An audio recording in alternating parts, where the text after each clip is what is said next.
What happens when the most competent people withdraw their talents from the world? Quote, "Run for your life from any man who tells you that money is evil." That sentence is the leper's bell of an approaching looter. Hi, and welcome to the Booklab. I'm Björn, and today we're going to talk about Ayn Rand's book, Atlas Shrugged. It's her magnum opus. It's a very intense philosophical novel that doubles as a manifesto for her objectivist philosophy. It was first published in 1957, and the book takes place in a dystopian America where the economy is crumbling because of government overreach and Kafkaesque bureaucracy. As readers, we get to follow two driven and relentless industrialists, Dagny Taggart, who is the head of a big railway company, and Hank Reardon, who is an innovator within the steel sector, as they fight bureaucracy and what Ayn Rand calls looters and moochers. Who are these looters and moochers? They are people that try to suck the life out of the productive people. Looters are power-hungry individuals who take from society by force, while moochers are those who take from society through manipulation and appeals to pity, both living parasitically off the creators and producers. The mystery of this book ramps up as top minds and talents start to withdraw from the world. Who is behind it? Who is young Galt? Is he responsible for the disappearances? Is he the one that rallies these top creators to abandon a world that exploits them?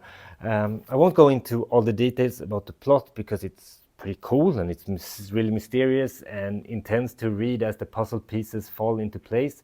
But now let's talk about the elephant in the room, the length of this book.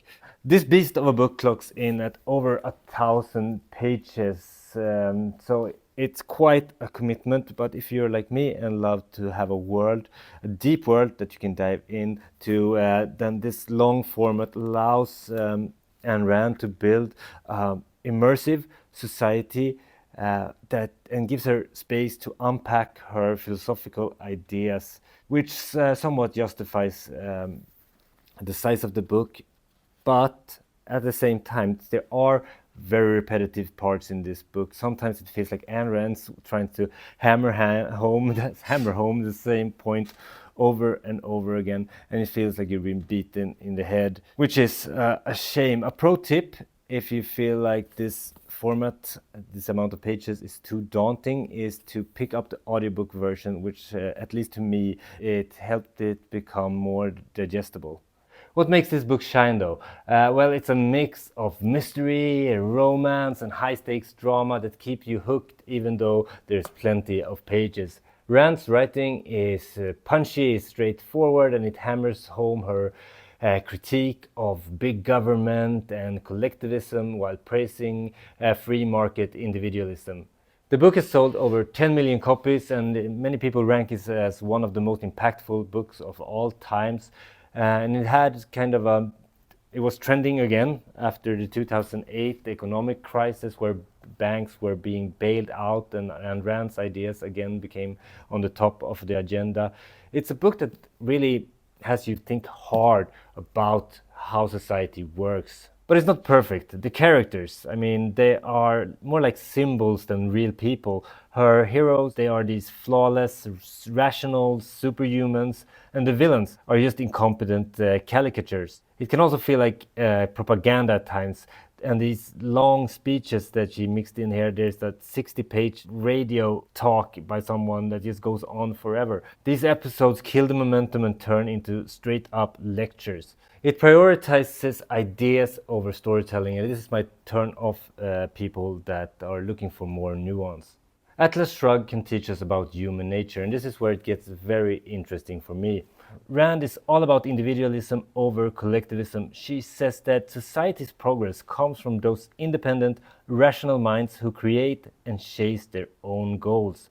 Altruism? She calls it a trap that lets the lazy exploit the capable, turning innovators into slaves. Throughout the book, you can see how crushing the idea of letting individuals pursue their own self-interest leads to a total societal breakdown. But embracing rational self-interest sparks innovation and real happiness. The happiness of pursuing one's personal aims and practice and perfecting one's craft. It hits on ugly truths as well, like how envy of success hides behind morality and how dependency rots everything. Quote, "I swear by my life and my love that I will never live for the sake of another man, nor ask another man to live for mine." Of course, not everyone is on board with Ayn Rand's ideas. On the left-leaning side, it has been criticized for being cold-hearted and a love letter to greed and elitism. They say it trashes socialism and ignores the real problems and inequalities under capitalism, such as poverty. People argue that it promotes a dog-eat-dog world without any safety nets, and it's been called excruciatingly awful for its lack of empathy. There's criticism of this book from the right side as well, especially for its atheism, how it ditches faith and traditional morals for cold rationality, and how it trashes altruism and family duties, which is argued to undermine religious values. But I think it's time to jump into the book verdict. And if you ever gotten any value from this channel, maybe you picked up a book or so, you can support the channel by liking and subscribing. It really helps me reach more people with powerful books.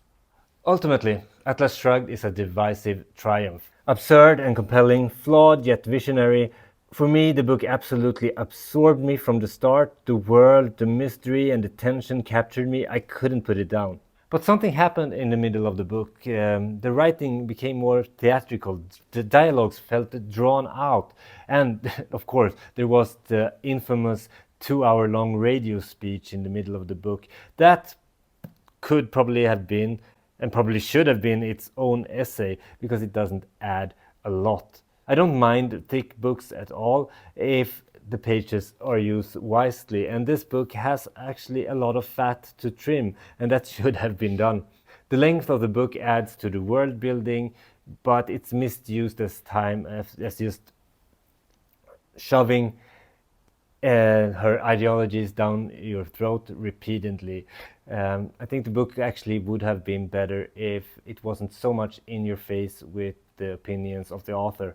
Sometimes it's just more powerful to be a little bit subtle and let the reader think for themselves and come to their own conclusion. It won't convert everyone, but for those people who are grappling with the questions of freedom, productivity and the human spirit, it's a thought-provoking behemoth of a book that lingers long after the final page. But bring patience.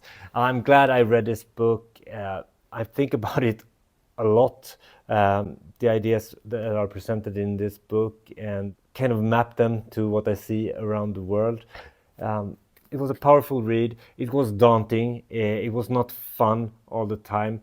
I'm glad I have this classic under my belt now, because it's such a landmark title. Actually, one of my favorite video games is inspired by this book, BioShock.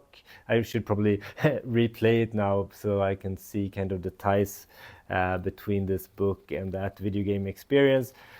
I started to read another book called Shop Wood, Carry Water.